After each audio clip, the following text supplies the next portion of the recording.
Hello students, मैं अनूप राय। मेरे YouTube channel spark up classes पर आप सभी लोग का स्वागत है। तो बहुत सारे स्टूडेंट का ये सवाल आ रहा है कि सर एम्स पार का फॉर्म रिलीज है, यानी कि आप जानते हो कि अगर आप एम्स में नर्सिंग का कोर्स करना चाहते हो या पैरामेडिकल का कोर्स करना चाहते हो तो उसके लिए फॉर्म आपका रिलीज है और बहुत सारे स्टूडेंट भर भी रहे हैं। तो इसमें सवाल ये आ रहा है कि सर हम कौन सा कास्ट सर्टिफिकेट बनवाए। पहली बात यानी कि हमको सेंट्रल का बनवाना होगा या स्टेट का बनवाना होगा। वैसे मैं कई वीडियो में बता भी चुका हूं, लेकिन इसके लिए मैं सोचा क्यों ना एक स्पेशल वीडियो बना दूं। तो पहला चीज तो ये था। दूसरी बात यह है कि किस कैटेगरी के स्टूडेंट को कब का कास्ट सर्टिफिकेट बना होना चाहिए। जैसे बहुत सारे स्टूडेंट ये कह रहे हैं कि सर हमारा जनवरी 2026 में बना है, या सर फरवरी 2026 में बना है, या सर मार्च 2026 में बना है, तो वो हमारा कास्ट सर्टिफिकेट चल जाएगा या नहीं चल जाएगा। ये दूसरा सवाल बहुत सारे स्टूडेंट का रहा है। तीसरा स्टूडेंट का सवाल यह है कि सर हम कैसे पहचानेंगे कि स्टेट वाला कौन सा है और सेंट्रल वाला कौन सा है। ठीक है ना, ये तीसरी बात होगी। तो आज कास्ट सर्टिफिकेट से संबंधित जो भी आपका डाउट है वो एक एक करके मैं आपका समाप्त कर दूंगा। और बहुत सारे स्टूडेंट को तो ये भी नहीं पता होता, अगर मैं उसको चौथे सवाल पे रखूं कि हमको कास्ट सर्टिफिकेट कहां बनवाना है। ठीक है, तो आज की वीडियो में हर एक बात कवर किया जाएगा। अगर आप एम्स पार का फॉर्म भरने वाले हैं या आप भर चुके हैं तो आपको कास्ट सर्टिफिकेट के बारे में जरूर जान लेना चाहिए। हो सकता है आप कास्ट सर्टिफिकेट लगा चुके हो, अपलोड कर चुके हो, लेकिन वो रिजेक्ट हो जाए, आपको करेक्शन विंडो में जरूर एक बार चेक कर लेना चाहिए। तो स्टूडेंट, सबसे पहले हम बात करेंगे कि सर सेंट्रल वाला लगेगा या स्टेट वाला लगेगा। ये सबसे पहले बात होगा। स्टूडेंट, मैं आपको बता दूं कि जितने भी एग्जाम आपके स्टेट लेवल के होते हैं, यानी कि जो स्टेट गवर्नमेंट होती है वो जो एग्जाम करवाती है, जैसे आपका सीनेट का एग्जाम हो गया। आप उत्तर प्रदेश में अगर बीएससी नर्सिंग करना चाहते हो तो सीनेट एक एग्जाम है जो कि स्टेट लेवल का एग्जाम है, यानी कि वो स्टेट गवर्नमेंट के अंतर्गत आता है, तो आपका वो सीनेट हो गया। इसी प्रकार से आपका सीपेट हो गया जो कि आपका उत्तर प्रदेश में पैरामेडिकल के लिए एग्जाम होता है, ये भी आपका स्टेट एग्जाम है। ठीक है ना। वहीं अगर हम बात करते बीसीईसीई जो कि बिहार में एग्जाम होता है, ये भी आपका स्टेट लेवल का एग्जाम होता है। अगर हम एमपी पीएनएसटी की बात कर दूं तो ये भी आपका स्टेट लेवल का एग्जाम होता है। आरयूएचएस की बात कर दूं तो ये भी आपका स्टेट लेवल का होता है। तो ये सब आपका स्टेट लेवल का एग्जाम होता है। इन सब एग्जाम में क्या होता है, आपका स्टेट लेवल का कास्ट सर्टिफिकेट चलता है। लेकिन जो हमारे नेशनल लेवल के एग्जाम है, जैसे आपका एम्स हो गया, यानी कि एम्स पार का एग्जाम हो गया, जैसे आपका नीट का एग्जाम हो गया, जैसे आपका जेई का एग्जाम हो गया, ये सब जो एग्जाम है आपका वो नेशनल लेवल का एग्जाम है। तो इसमें आपका सेंट्रल लेवल का कास्ट सर्टिफिकेट लगता है। ठीक है ना, सेंट्रल लेवल का। तो पहली बात, ठीक है ना, क्या लगेगा बताओ, सेंट्रल लेवल का। सेंट्रल लेवल कास्ट सर्टिफिकेट लगेगा आपका। ठीक, कास्ट सर्टिफिकेट आपका लगेगा, ये बात आप जान लीजिए। ठीक है ना, किसमें, कौन से एग्जाम में, एम्स एम्स पार की बात हो रहा है। ठीक है, मैं लिख दे रहा हूं जिसकी वजह से आपको कहीं कोई दिक्कत ना हो। ठीक है, एम्स पार की जो एग्जाम है इसमें सेंट्रल लेवल का कास्ट सर्टिफिकेट लगेगा। अब दूसरी बात अगर आ जाए, सर सेंट्रल लेवल का कास्ट सर्टिफिकेट हम कैसे पहचानेंगे। अच्छा, एक सवाल और भी आता है, सर कास्ट सर्टिफिकेट और कैटेगरी सर्टिफिकेट क्या दोनों अलग अलग होता है या सेम होता है।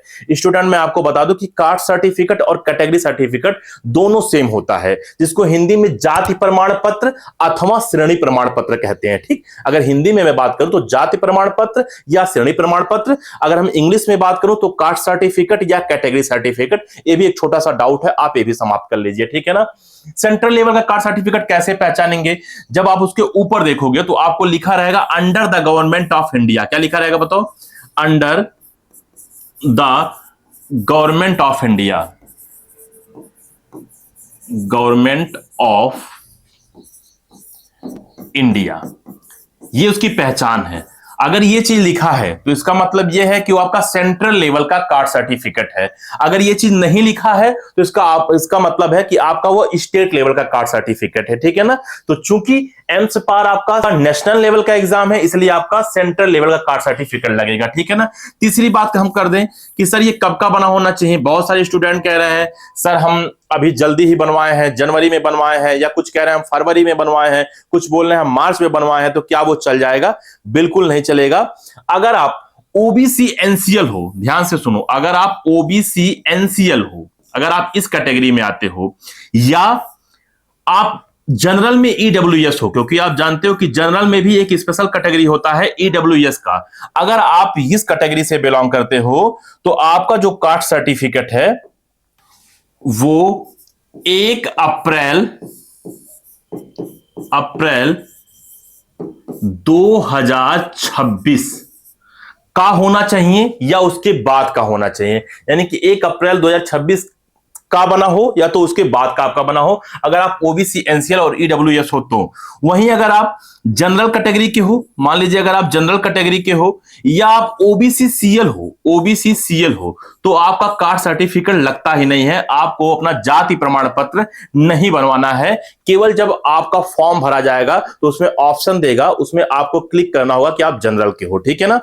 इसी प्रकार से अगर मान लीजिए आप आगे बढ़े एससी हो या फिर अगर आप एसटी हो तो इसमें जो है आपका 8 से 10 साल पुराना भी चल सकता है, कोई टेंशन की बात नहीं है। यानी कि 8 से 10 साल अगर पुराना है ठीक है, तो भी चलेगा, कोई दिक्कत नहीं है। पुराना है तो भी चलेगा, कोई टेंशन की बात नहीं है।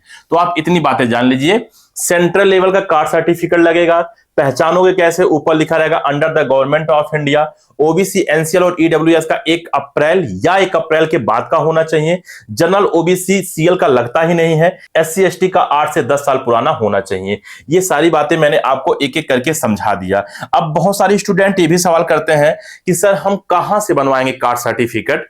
अगर सर हमको ना पता हो तो हम कहां जाएंगे? देखिए स्टूडेंट, अगर आपके पास में जो भी आपका तहसील है, आप तहसील से जाके बनवाएं, ठीक है। तहसील, आप तहसील में जाके उसे बनवा सकते हैं, ठीक है। या फिर आपके आसपास कोई अगर अच्छा साइबर कैफे वाला है, ठीक है ना, आप वहां बनवा सकते हैं, यानी कि तहसील में बनवा दीजिए।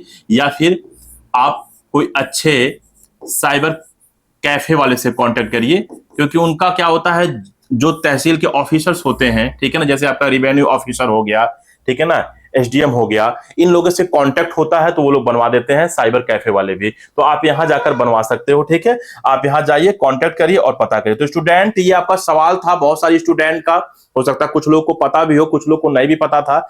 हम लोग का काम है कि हर एक स्टूडेंट को समझाना। अगर मान लीजिए 100 स्टूडेंट हैं, ठीक है, 100 में से 90 को पता है, 10 को नहीं पता है, तो हमारा काम है उस 10 को भी समझाना, एक एक के साथ चलना। तो ये बात रही कि कब से कब का आपका कास्ट सर्टिफिकेट होना चाहिए, कौन सा कास्ट सर्टिफिकेट लगेगा, कैसे उसको पहचानेंगे, कहां से बनवाना है।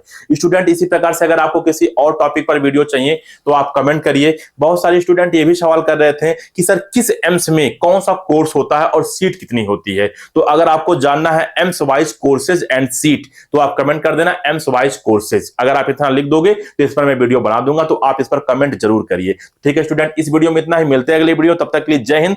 अगर आपका कोई डाउट है, छोटे मोटे डाउट है, तो आप कमेंट सेक्शन में पूछिए। हम लोग कमेंट में भी बहुत सारे स्टूडेंट का रिप्लाई करते हैं और छोटे मोटे सवालों का जवाब देते हैं, पहली बात। दूसरी बात, बहुत सारे वीडियोज भी उपलब्ध है, आप हमारे चैनल पे जाएं, सबका प्लेलिस्ट बना हुआ है। एम्स का जो प्लेलिस्ट है उसका अलग है, उसमें सारे एम्स के वीडियो जा रहे हैं। नीट का प्लेलिस्ट बना हुआ है, नर्सिंग का प्लेलिस्ट बना हुआ है, पैरामेडिकल का प्लेलिस्ट बना हुआ है, गवर्नमेंट जॉब से संबंधित आपका प्लेलिस्ट बना हुआ है। तो आप वो प्लेलिस्ट में जाएं, उसमें सारी वीडियोज पड़े हुए हैं, आप देख सकते हो। उसके बाद भी कहीं कोई डाउट आता है तो आप कमेंट में हम लोगों से कहिए, वीडियो बनाने के लिए हम लोग वीडियो बनाएंगे। अगर आपका बहुत सारा डाउट है किसी भी चीज से संबंधित, नीट से संबंधित, एम्स से संबंधित, या कोई भी पैरामेडिकल एग्जाम हो आपका, या कोई नर्सिंग एग्जाम हो, अगर आपका बहुत सारा डाउट है, आपको फॉर्म फिलिंग में कहीं कोई समस्या आ रहा है या आपको हम लोगों से फॉर्म फिल करवाना है, तो आपको एक नंबर दिख रहा होगा 6393798060। आप इसके व्हाट्सएप पे मैसेज करिए, अपनी क्वेरी लिखिए, अपना डाउट लिखिए, आपके पास एक क्यूआर कोड जाएगा, आप 200 का पेमेंट करके स्क्रीनशॉट भेजिए, अपना नाम लिखकर भेजिए। जब हम लोग चेक कर लेंगे हम लोग के अकाउंट में पैसा आ गया है आपका, तो आपके पास कॉल किया जाएगा और आपका एक एक डाउट समाप्त किया जाएगा। और मान लीजिए आपको हम लोगों से फॉर्म भराना होगा, तो आप फॉर्म भरवाइएगा। जो भी आप फॉर्म भरवाओगे उसमें तो 200 रुपया माइनस हो जाएगा। कहना क्या चाहते हो सर? जैसे मान लीजिए किसी फॉर्म का चार्ज हम लोग 1000 रुपया ले रहे हैं, तो आपसे 800 रुपया लिया जाएगा, बात करने का चार्ज नहीं लिया जाएगा। अगर केवल आपको डाउट पूछना है, फॉर्म नहीं भरवाना है, आप 200 रुपया देके हम लोगों से बात कर सकते हो। तो आप ये भी सुविधा उठा सकते हो। चार्ज क्यों रखा गया है? हजारों स्टूडेंट है, अगर हजारों स्टूडेंट फोन करने लगे तो हम लोग एक एक से बात हम लोग नहीं कर पाएंगे, वो संभव नहीं है। इसलिए हम लोगों ने चार्ज रखा है कि जिसको बहुत जरूरत हो वही हम लोगों से बात करे। तो दिन में 8 कॉल, 10 कॉल, ठीक है ना, 6 कॉल, 5 कॉल, इतना ही हम लोग अटेंड कर पाते हैं। कि इसके अलावा हम लोग के पास और भी काम होता है, क्योंकि हम लोग को वीडियो भी बनाना होता है, एडिटिंग भी करना होता है, तो हर एक चीज करना होता है। तो ठीक है स्टूडेंट, इस वीडियो में इतना ही। आप ये सुविधा उठा सकते हो। छोटे मोटे डाउट है तो कमेंट में पूछिए।